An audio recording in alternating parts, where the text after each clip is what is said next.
Tujuan hukum secara normatif adalah keadilan, tapi kita tidak melihat keadilan itu di kasus Pak Paidi Dimesuji yang diduga melakukan pemerkosaan terhadap anak di bawah umur. Ada yang menilai ini tidak adil dalam menerapkan supremasi hukum, banyak kejanggalan di sana.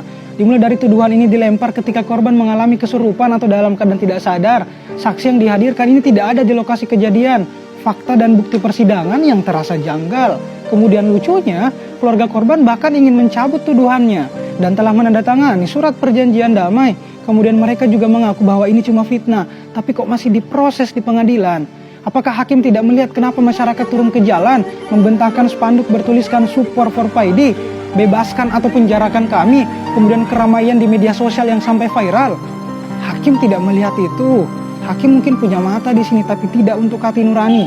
Kenapa kemudian masyarakat turun ke jalan membentangkan spanduk? Banyak yang speak up di media sosial. Karena mereka tidak menemukan keadilan di pengadilan. Miris kan? Mereka mencoba mencari alternatif lain, turun ke jalan, bersuara di media sosial, berharap didengar. Karena mereka tidak setuju dengan putusan pengadilan. Tapi ya gimana?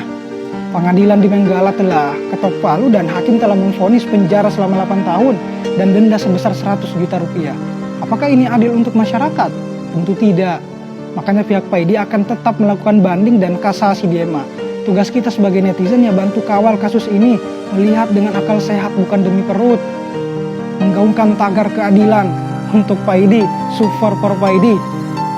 Jadi mari kita kawal kasus ini agar keadilan yang tidak ditemukan di pengadilan bisa perlahan-lahan ditemukan.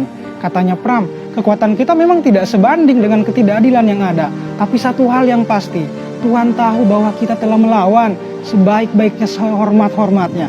Jadi bantu share, ramaikan, sampaikan. Jangan didiamkan, karena ketika kita diam, mereka bertindak semena-mena. Debat tetap pakai adab.